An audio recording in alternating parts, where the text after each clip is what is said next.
All right. So basically today, what we're going to start working on is basically we have this like list of about 40 things, you'd say.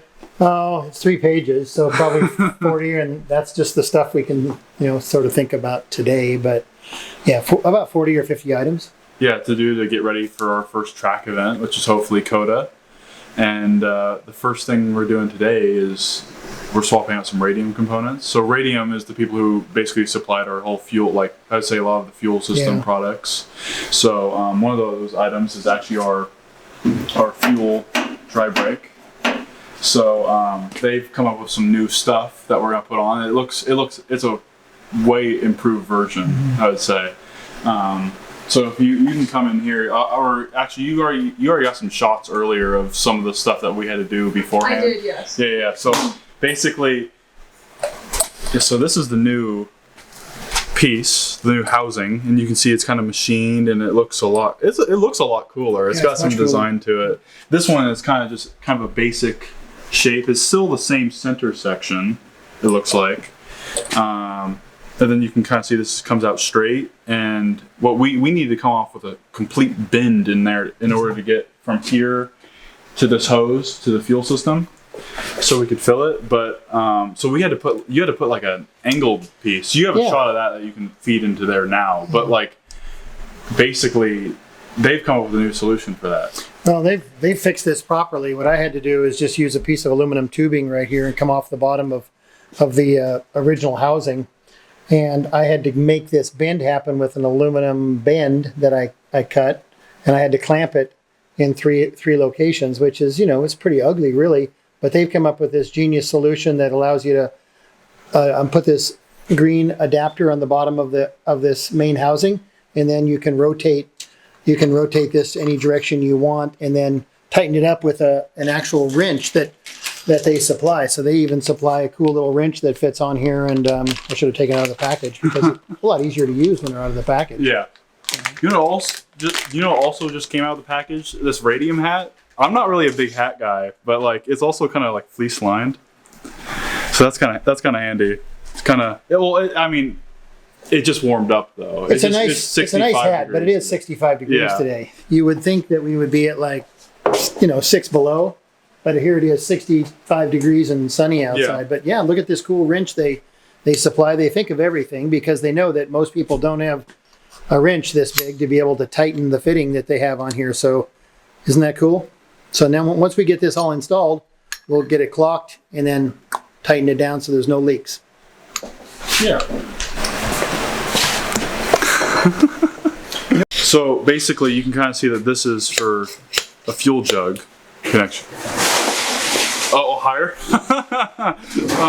So this is basically for a fuel jug right here, and this actually threads out of the housing, so then you can basically thread in. You can thread in an actual gas cap. So if we are running our car on the street and we want to be able to go to the gas station, obviously we don't have the ability to fill through this dry brake connector, but look at this. We can just take the cap on and off just like you would with your passenger car, put that in for racing. Once that's in, you take this dump can that holds quite a bit of fuel. I think it's 5 or 6 gallons. And then these components are able to go together to be able to fuel our car. Because when we do time attack, we only have a 15-gallon cell, and we're going to be burning quite a bit of fuel. So if we have to throw in 5 gallons really quickly, or even 10, we have a couple of these catch cans, or these dump cans, I should say, and we'll be able to fill our car very, very quickly.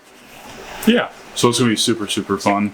What's really cool about this Radium stuff, if they thought about this too, they know that it's difficult to get underneath to get to the fasteners. So they have this aluminum ring that is on the bottom side, and it's threaded. So that's what lives under here, is another one of these threaded rings, and that way you don't have to put any nutserts in or anything. You just kind of stack all this together and tighten it down. Yeah, when we really cool. When we were building this car, we were lucky to get the stuff before we actually put on. Like we did this first kind of test fit with this, where we originally had the fender there. We put it on top, and we were like, we could live with it, right? But then we were like, you know what? It's gonna look better if it's kind of recessed. And I mean, it just kind of all complements it just better. Yeah.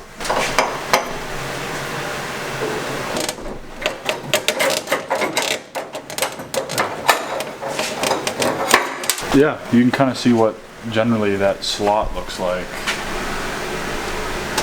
where it kind of just fits into the recess, and you can kind of see that it's different thicknesses because of the curvature of that panel. So yeah, so here are the two differences. You can see them side by side now. You can kind of see how the older housing was it was simpler, so they had one entire housing with this kind of basic shape, and this was solid. And then you can see the new one, they've removed this bottom piece to make this so you can put the same kind of end on, or you can put this curved end on, which is adjustable. So, and then it's also got the nice machining. So it's going to be a bit, it's going to be a bit nicer. And that's what we're going to fix. We have this little elbow in here that used to go on the bottom of the other one on that spot. Now that's going to take its place. Yeah. This is a way more elegant solution. So in order to use that, now we have to swap it over. Like, oh, I didn't even realize that was machined in there too. Yeah, that's even pocketed. Look at that detail. Do you think they did that to reduce weight or something? Yeah. That's cool. Yep. And so I'm going to just go ahead and disassemble this too by taking this off. Setting that aside, and then Kevin, you go ahead and use these new screws that have a Loctite on them and assemble that. Everything's so small and dainty. Oh wait, am I getting it? No. Here's the trick.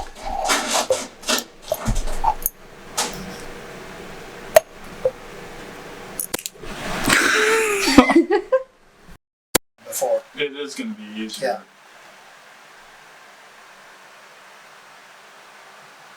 Yeah, so now that we've all got it out and assembled, we're going to try to install it now. So we're going to maneuver this in. And I think I'm going to look underneath to make sure that's facing the right direction. Does it need to be angled a bit more? No, we can move that anywhere we want because that can rotate. Afterwards. I'm going to set this over here.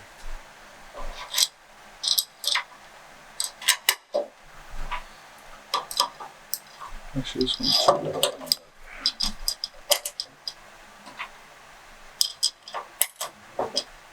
that's pretty good for now, right? And that one started. Okay. The next one next to it. Okay. Ready? No.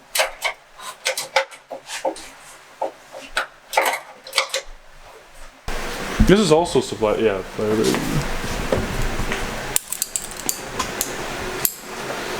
Okay. Push my way. Okay, that's good. That's Okay. it. How do you Yeah. like that?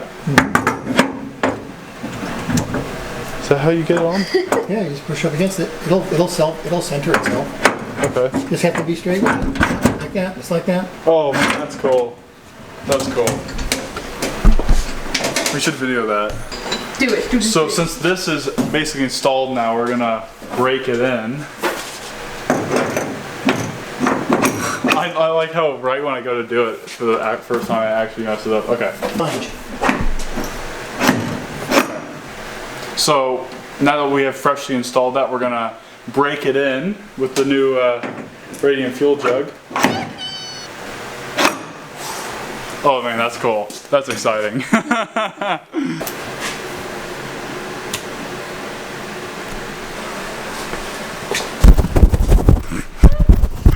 Okay, that's how we're going to cut that off right there. If you see, I put a piece of tape around there. And I'm going to cut on this side of the tape, and we're going to cut just a little bit off of that hose and make that just a little nicer.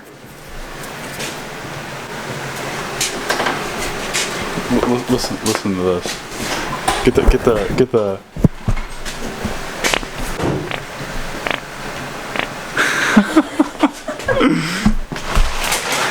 Yeah.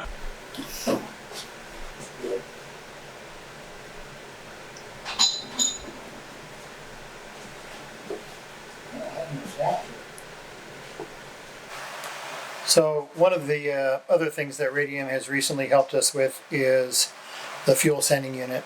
So when we purchased our fuel cell, well before we ever went down this road of building what we call Hammerhead today, we had purchased a different company's fuel cell, and it came with what they call a capacitance sending unit. So it requires a 3-wire system where it has a standalone gauge.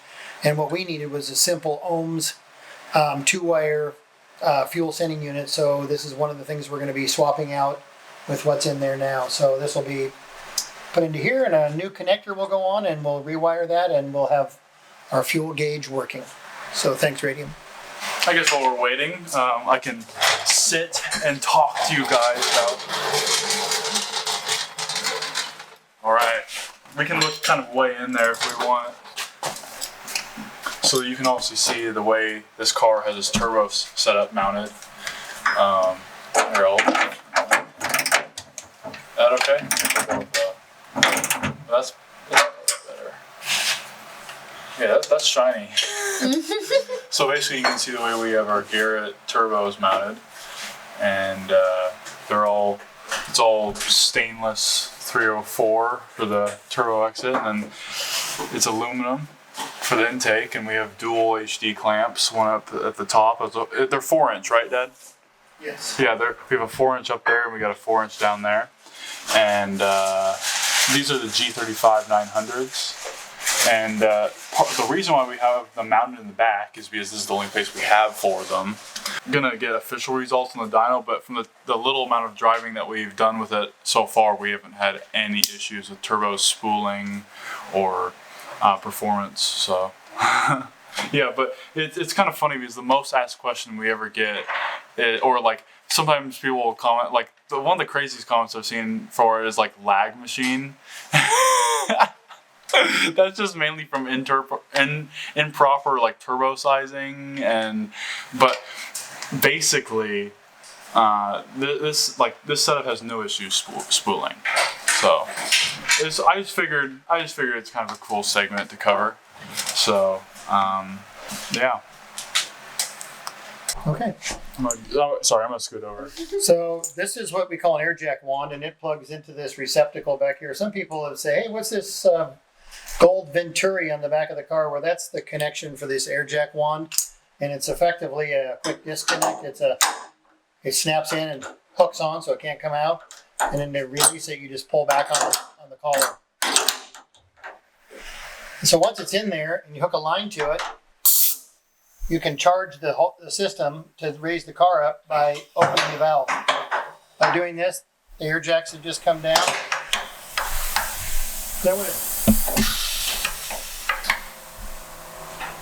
And the cool thing about the way this is done, it's got a built-in slow bleed.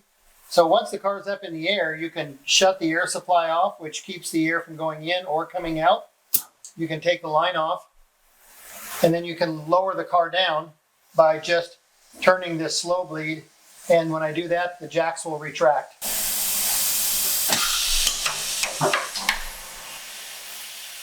And they do it in a slow way because the air is barely coming out here.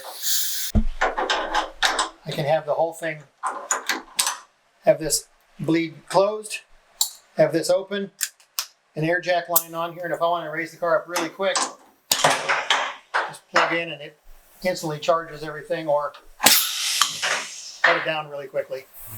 So that's all you need. This and about 300 psi of nitrogen.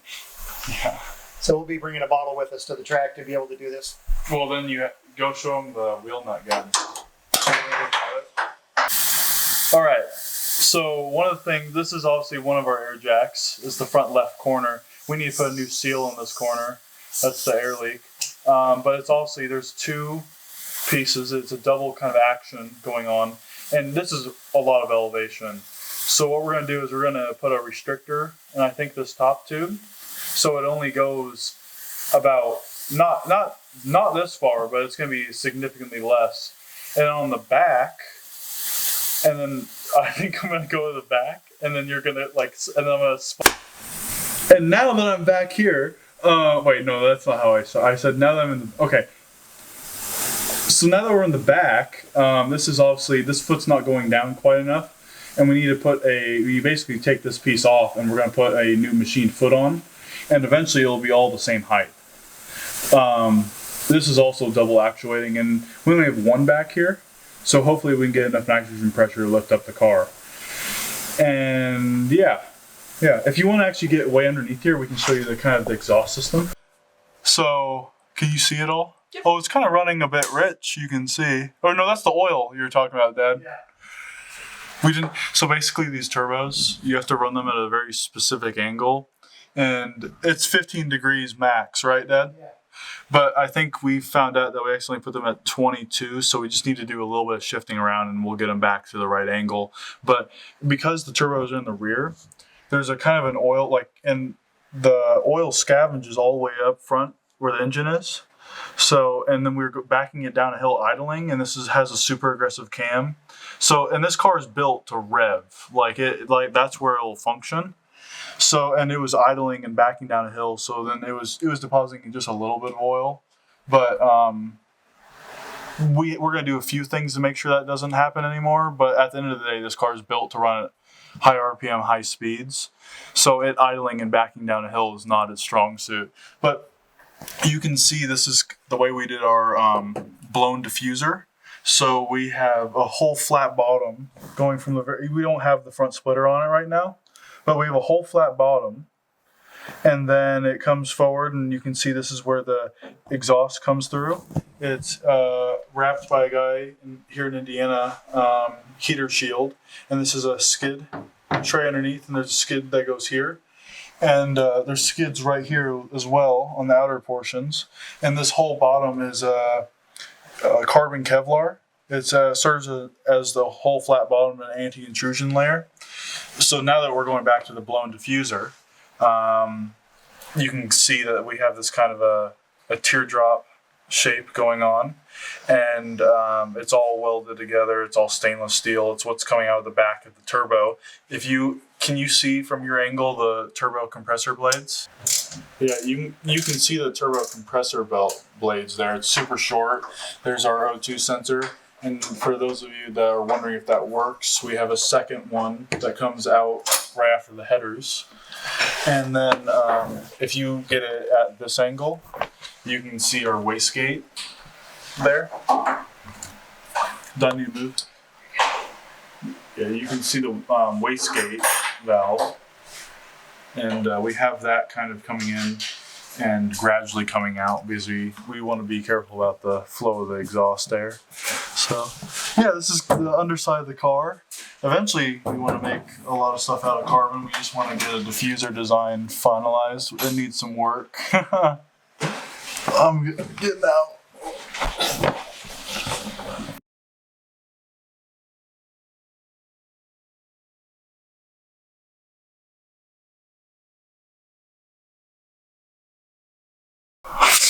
Let's